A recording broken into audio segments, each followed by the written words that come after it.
Well, hello and welcome to another episode of More Perfect Marketing. It's David Baer here, and I want to tell you a story about the very first time that I was involved in running a campaign to try to get people who were in a specific, super specific location to see some ads. So this is a topic we're going to be talking about in a moment with our guest, called geofencing.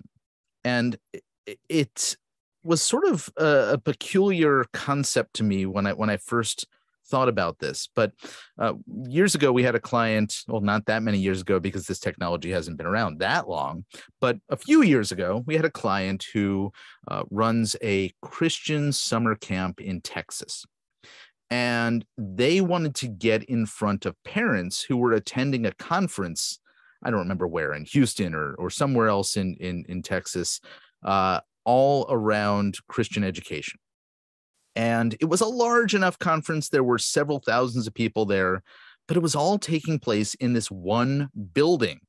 And we wanted to figure out, how do we get some marketing messaging in front of these people? And a colleague of mine comes up with this idea, well, maybe we can run some geofencing ads. And I was like, what? What are we talking about here? I don't understand. Well, through a little bit of education and a lot of struggle building the campaign out, because it was the first time we had ever done this. And it wasn't me, it was a member of my team, but I sat in there watching as they were building this. We were able to put a campaign together to address that very, very hyper specific audience who were in a specific place for a specific time. And it was incredible. Well, I just want you to understand how this can be applied, because in a moment, we're going to really open up the topic further with today's guest, Justin Croxton. Justin is joining us from Atlanta. Welcome. David, thanks, man. I appreciate it. I'm happy to be on. This is great. So, okay, I don't know, how typical the approach I took or that story is to how geofencing gets applied, but that's my introduction to it. And I had one other, experience where we were trying to do fundraising for some state parks here in Oregon, and we wanted to get, messaging in front of the people who were visiting state parks. But those are the only two times I've ever touched this technological approach to marketing. Sure. And I'm curious, sort of, is that a typical use, a typical, sort of application for geofencing, or are there, things that I really haven't even considered? Well, number one, it's definitely a practical application of it. There was a lot of times when you have individuals that say, you know what, I want to target people that are going to be at this event, right? And let's say they're going to be at a conference like the Georgia World Congress Center here in Atlanta, Georgia. You wouldn't just want to serve ads to the people in the zip code, because then you're getting a ton of waste in your ad spend. And that's really what it boils down to. It comes down to the audience and not wasting your ad spend on people that, that really doesn't fit your target audience, is the first part of it. And geofencing does give you the ability to serve ads to people in very precise areas. I mean, you can literally build a customized polygon or a small, really, really small circle that really encompasses the area that your target audience is going to be in. And so there's a lot of people that utilizes it for event targeting purposes. And you can even retarget, like you can save that audience and retarget them for an additional 30 days after the event. So there's a lot of opportunity there, but it spans far beyond just that. Mm-hmm. I mean, they give you, several different examples, from like a car dealership that wants to geofence other competitor car dealerships, to a restaurant that wants to build awareness for their brand. And so they're going to target other restaurants that have a very similar cuisine or spend threshold in comparison to their location, or they may geofence nearby homes or neighborhoods, for example. I mean, there's so many practical applications. Last one might be a higher institution or a college that says, you know what, we want to geofence SAT prep centers and build awareness to our college for folks that are taking the SAT or ACT, at certain locations around the city. And so that's another way. I mean, I think overall, what I tell a lot of folks is geofencing is kind of part of the plan, but it's not the plan. It's another tactic that fits within the overall marketing strategy of what you're trying to deploy across multiple different digital channels effectively. And that's usually the conversation I have with folks about it. Thank you for bringing that up, because as I'm thinking about this, I'm thinking, gosh, there's all these different ways to apply getting in front of people, but really the getting in front of them is only a piece of the puzzle. It's the, what are you putting in front of them and what do you want them to do next? And what happens after that? So I wonder if you can talk a little bit about the types of messages that are and are not appropriate for the types of scenarios you've been talking about. Yeah, great point. I think part of it is, it's a couple things. The first, like you said, it's the who are you targeting? It's what are you saying to them when you show up? And then where are you sending them to? Folks think that the audience is like the holy grail. And yes, that is the most important part of it. But the what you say and where you send them to matters just as much in terms from a conversion standpoint, from a conversion rate optimization perspective. And I say all that because within the geofencing world, the question that we get is, okay, well, what do the ads look like? Where are they served on, basically? And so when someone has their mobile device and they walk inside the geofence location, that's when we're able to capture their mobile device ID, and we begin serving ads to them both while they're inside the fence and then for up to 30 days or even longer than that after they've left the fence. And typically the ads are served on mobile apps and websites. So if you think about Angry Birds, Words with Friends, The Weather Channel, Wall Street Journal, Huffington Post, Daily Mail. I mean, there's hundreds, millions of mobile apps and websites that you can serve ads through. And the what, in terms of what you say, which is kind of the point you're getting at, the ads are served typically on display ads. You can do video or display ads. And so a lot of times when we're talking to clients about this, don't just have this be an exercise in saying who I am, this is who I am, I'm here, no, that doesn't, it's just like traditional marketing. You have to have, copy that is compelling, copy that actually resonates. So, if you're a restaurant, talk about your specials, talk about a certain special or cuisine that you have. Let people know that your location is not just like on the other side of town. Let them know that you are actually down the street here at this address. Little things like that speaks to, both where you are located, or speaks to a certain promotion that you're offering, or speaks to the benefits of your service, your product, is really where you need to get at. It doesn't have to be, you don't have to overthink this process, but at the same time, there has to be at least somewhat of an element of storytelling that speaks to the things that,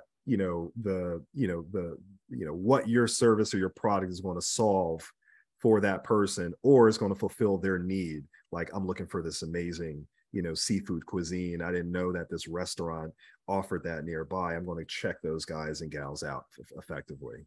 So, okay, there are very few businesses in the world that ought to do the, hey, I'm here, be aware of me. You have, down the street from you, Coca-Cola. Here in Oregon, we have Nike, but nobody has those kinds of budgets in the small business world.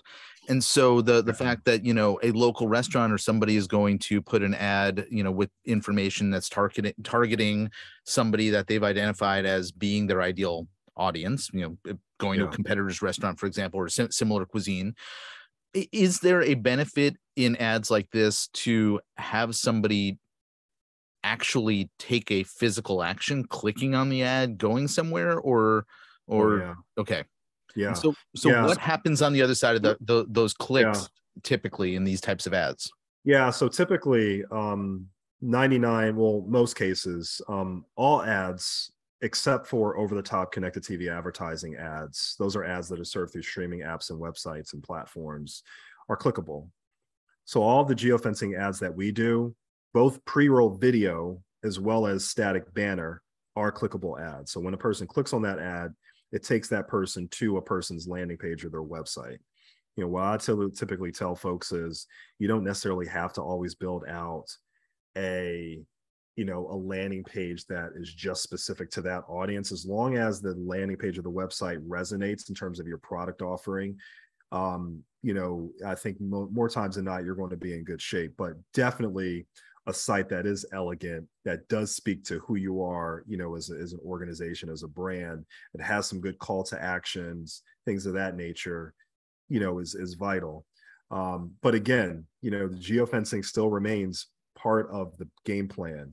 It's not the full game plan that we'd recommend to someone, because someone comes to us typically and they'll say, hey, heard about this geofencing thing, we'd like to implement it. And we come back, we say, okay, that's great. We think that there's a bigger picture here. We'd like to do, 50 to 70% of your budget towards geofencing, another 20, 30% towards what we call keyword contextuals, search retargeting, which is another form of programmatic display advertising, and then another 5 to 10% towards site retargeting. And so now you're putting together more of an omni-channel programmatic display plan that fits beyond just geofencing. Like, yes, geofencing gets the audience to see my ads and gets the traffic to my site, but then you have these other means of getting in front of that similar audience or retargeting all of those people that have been to your site effectively. Hopefully I answer that question, but I think it's important for people to think of geofencing beyond just the individual tactic and part of the overall arching game plan within a marketing infrastructure. So what I'm hearing is that it's a means to get in the door, and then you are talking about leveraging the data that you might be collecting. So it might be that we want to be able to stay in front of these people for a period of time, or show up elsewhere, et cetera, or be able to track them further down their journey of they came to the site. Now we want to put a different message in front of them. And then I also heard in there something about potentially finding people like them to put additional messages in front of, based on the fact that you have this initial data around that initial audience. Is that correct?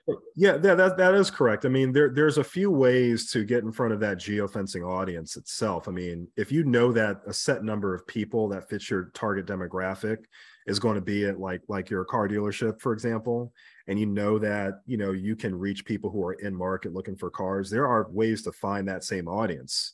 There are other ways. And what we tell folks is, we're talking strategy here. Don't put all your eggs in just the geofencing basket.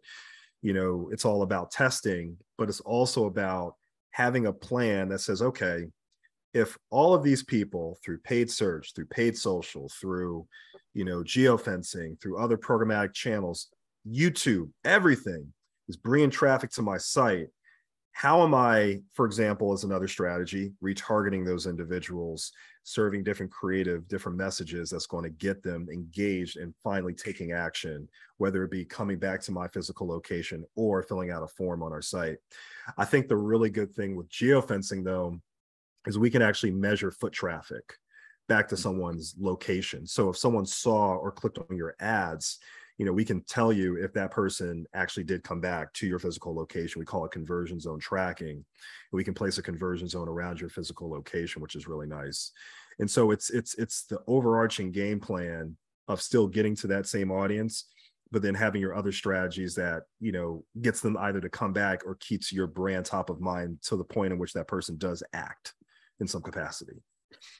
So there's lots of different angles we can approach this, and I'm thinking we've been talking a lot about sort of the mix of technology and placement, but you talked about a moment ago, you mentioned the word creative, and yes, there's a certain element of psychology in marketing as well, right? There's what are you saying and how are you tapping into the person you're putting this message in front of.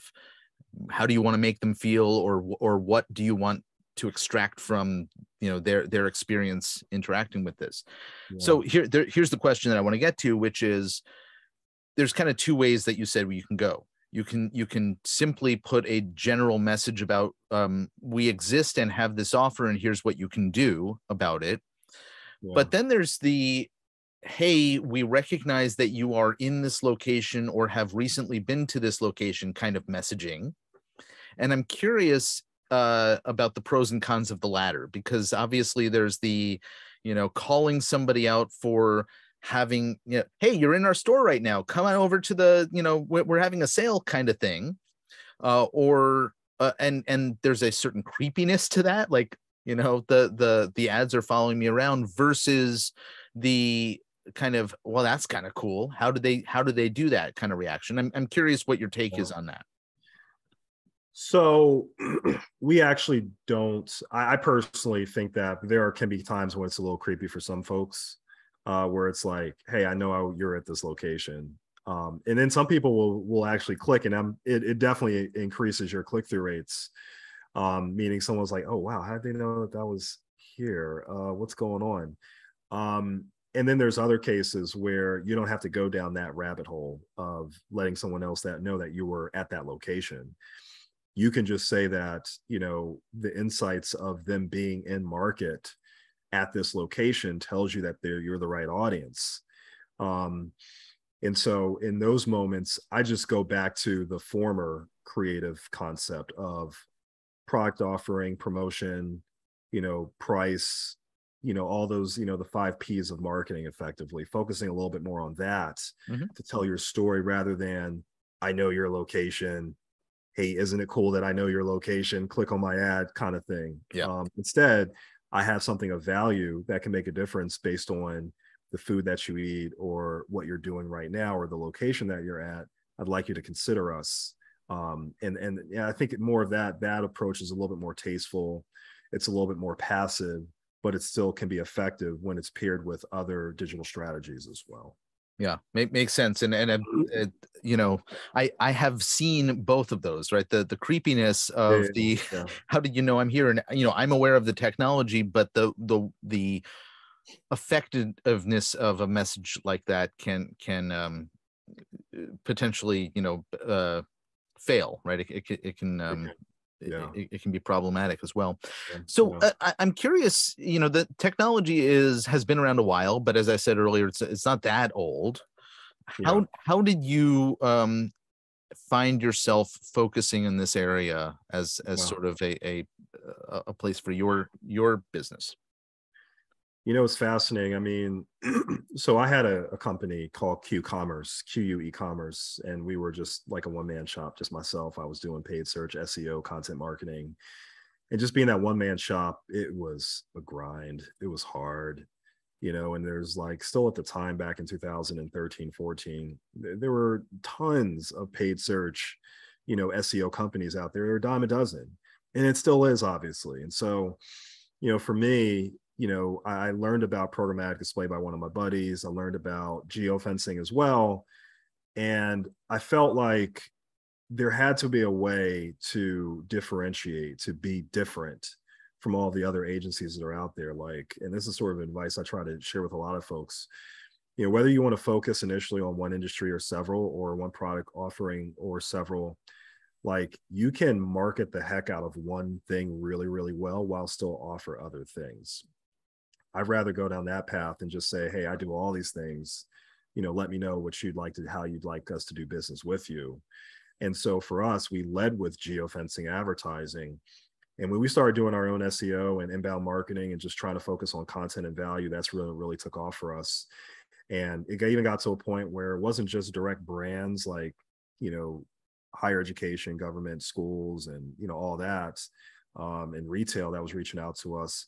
It was also other agencies and marketing firms that wanted to do business with us. And so we created an entire white label program for agencies, as well as a program that's just for direct brands. And then, if someone comes in and we are doing business with them and we want to expand that relationship beyond programmatic display, then we'll do that because we do offer paid search and other things. But that's sort of how we got into it. And then 2017, when we, made some substantial changes to our site, really focused on the content, bringing value to folks, practicing what we preach, Mm-hmm. from a marketing and digital strategy standpoint. That's when, things really started to take off for us. Okay. I am so pleased that you went down this path, because this is a drum that we beat a lot on this program and in my business, and you're living proof that it was effective to focus on one thing that you're talking about publicly, even though you're delivering lots of other stuff, Yeah. because it brought more attention to your business, is what I heard you say. No, 100%. A lot of folks, I mean, I ran into this issue with Q-commerce even. Like we did all these things, but there wasn't anything that was unique. that said, what is that? Let me look more into that. And the other thing too, and I just want to stress this one more time, a lot of folks will start a company, particularly other agencies, and they don't think about how they bring value to people before they, actually really exchange value for money. Mhm. It's just, this is who we are, here's a resume, and I'm just sitting there beating the, going down the path of, trying to win business and, do sales and whatnot. It's like, hey, you have to have content, videos, you have to have tools, things of that nature that brings, value to people's lives. And that part is just as important as the differentiation as far as I'm concerned. Yeah, no, I appreciate that, and it's interesting too that so you're serving businesses directly, but you also started getting inquiries from agencies, and ultimately started this additional service, which is providing the is it just geofencing or other activities that We you do we do? do other things like over the top connected TV Mhm. advertising, general programmatic display, geofencing. We also white label some paid search and paid social as well. Yeah, I mean, we have an entire white label program, entire academy training for agencies. I mean, we have over 500-600 agencies that we partner with currently. And I didn't imagine that Propellant Media would be this, half of our business would be white label and half of it would be direct brands. But you got to kind of listen to what the market's telling you, and that's what the market's telling you. Then don't turn that business off. I mean, find the best way to bring value to those folks, and that's what we decided. That's the path we decided to go down. All right. Second great point that you've made a bunch of others, but second great point that I want to highlight here, which is to respond to what the market's telling you. Because Yeah, again, if you focused on, okay, we're going to be a service provider, and yeah, we got these people who are bothering us over here with this question about, hey, can we tap into the stuff that you already have? You took advantage of the opportunity to help a bunch of people who needed your help. And yeah, that was not something that you had initially planned. And sometimes we have to, open our eyes and our ears and listen and understand that there's something that we hadn't planned to yeah. offer that we ought to. Yeah. You have to listen to what the market is telling you, and the moment you start to see some gold, you got to keep digging. Like, yo, it's right there. Like the gold's right there. I got to keep digging, like right there. Don't try to dig over here. No, I think there's still gold over here. No, Mhm. there's gold right there. Dig hard and dig fast. Dig hard and dig fast. Don't go against the grain. Listen to what the market's telling you.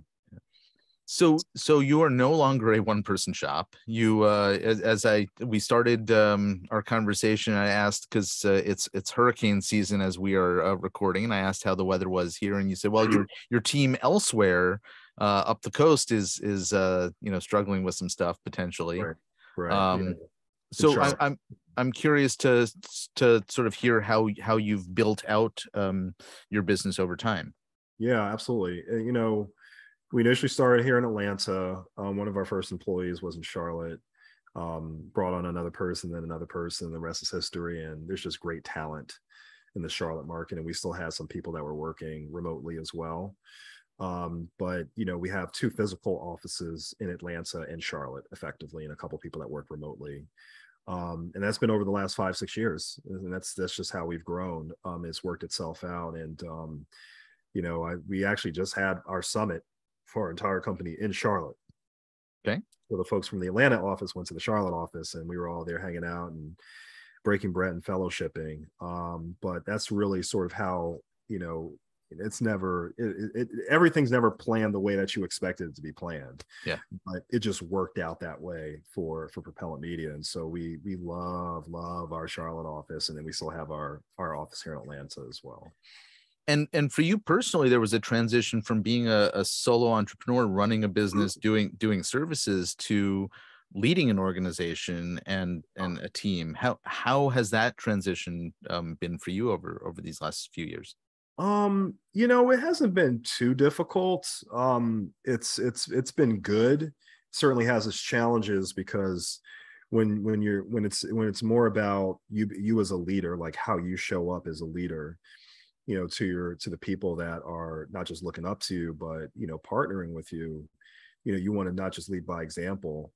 but also sort of be that practitioner that teaches other folks, how to be the best that they can be in their respective fields. And I know that it's never easy for someone who hasn't done paid search or paid social to, come into that sort of leadership role and say, well, I'm going to develop talent, within the organization. But I try to practice what I preach. We do a lot of webinars, ebooks, things of that nature for our customers and for our clients.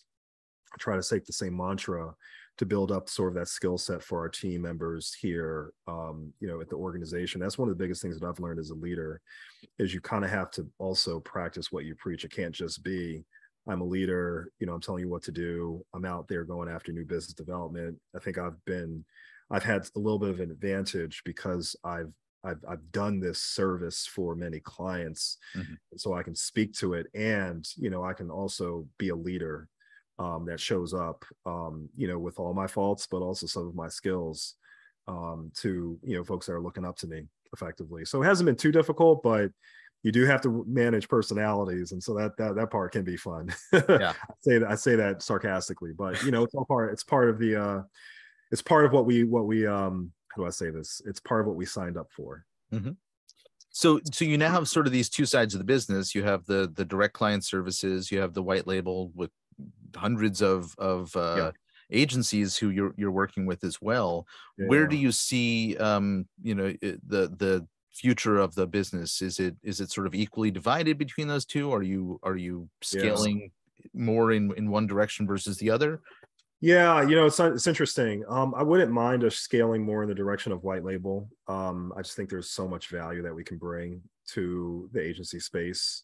Both with sort of the tech stack, because we don't just use one platform for geofencing. We have several, and we have several that we use for over the top connected TV advertising. And a lot of times it's difficult for people to gain access to that technology and spend a small number and have a team that can be really effective with it.